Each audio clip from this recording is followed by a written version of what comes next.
How do we create a future in which both people and nature can thrive? This is the biggest question of our times. In the next few decades, we need to do something unprecedented, achieve a sustainable existence on Earth. But how do we do it? We can start by understanding how we got to this point. 20,000 years ago, humankind consisted of less than 1 million hunter-gatherers across the globe.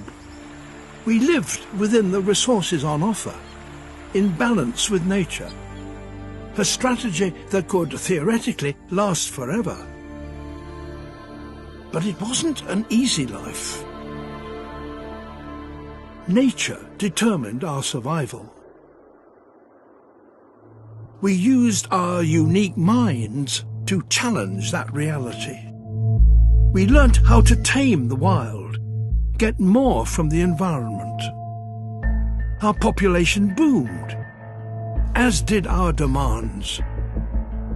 Every time a new problem arose, we solved it, altering Earth's entire surface in the process. And now we have changed the world so profoundly, scientists have decided that Earth has entered a new phase of its existence. Welcome to the Anthropocene, the age of humans.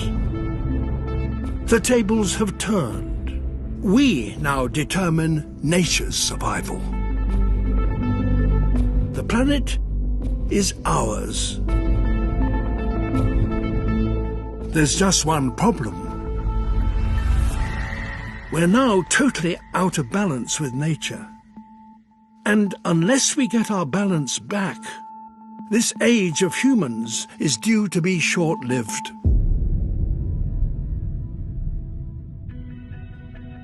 So how do we deal with this problem? When you boil it down, there is one underlying big issue. Our planet is becoming less wild. Our species has cleared 3 trillion trees, cultivated half its fertile land, and now fishes across most of the ocean. In the last 50 years, the populations of wild animals have reduced by 60%.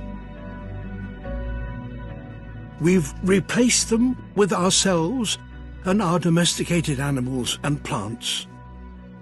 Today, we and the animals we raise account for 96% of the mass of mammals and 70% of the birds on Earth. There's very little wild left.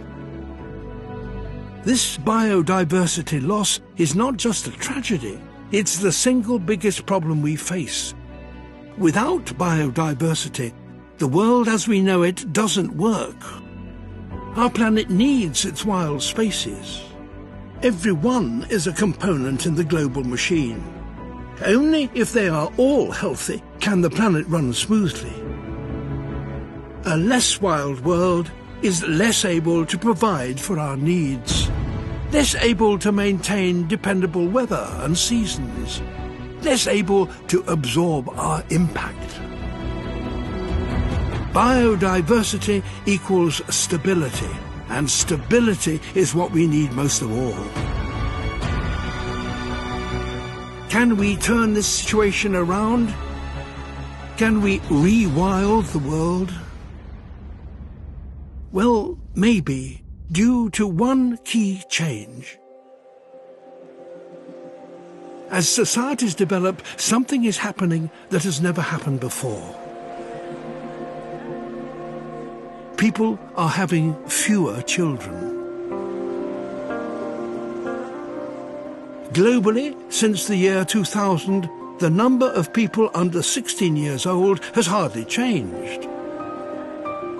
The main reason our population is still rising is because people are living longer.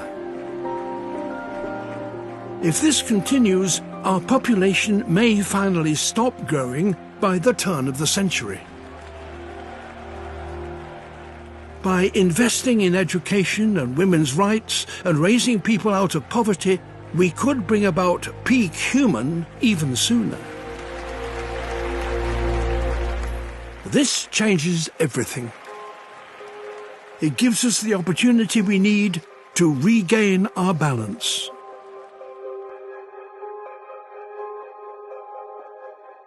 The plan for our planet is remarkably simple. Reduce our impact by making sure that everything we do, we can do forever. For the biggest gains, we could concentrate our efforts on 4 goals: phasing out fossil fuels and replacing them with renewables. This will not only slow the warming of the planet and the acidification of the ocean, but it will lead to clean air for all of us. Upgrading to efficient food production and reducing our consumption of meat.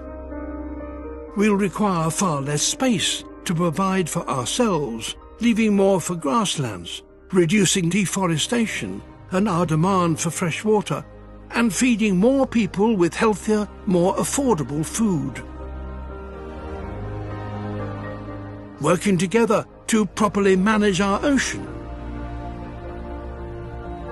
A global network of no-fish zones and a treaty on the use of international waters would restore the health of the ocean so it actually produces more fish for us all to eat.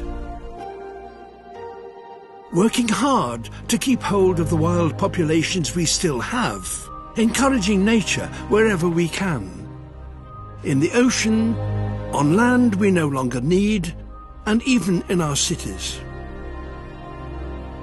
If we make these changes, we'll be a long way to becoming a species in balance with nature once again. We will have taken a remarkable journey, from 1 million people struggling to survive, to several billion living long, healthy lives on a stable planet, able to provide for all our needs. Only at that point will the Anthropocene, the age of humans, be truly underway. At that point, we will be proud to call it our planet. How do we create a future in which both people and nature can thrive? We open our eyes to this moment in history. Think on a planetary scale. Embrace the challenge we face.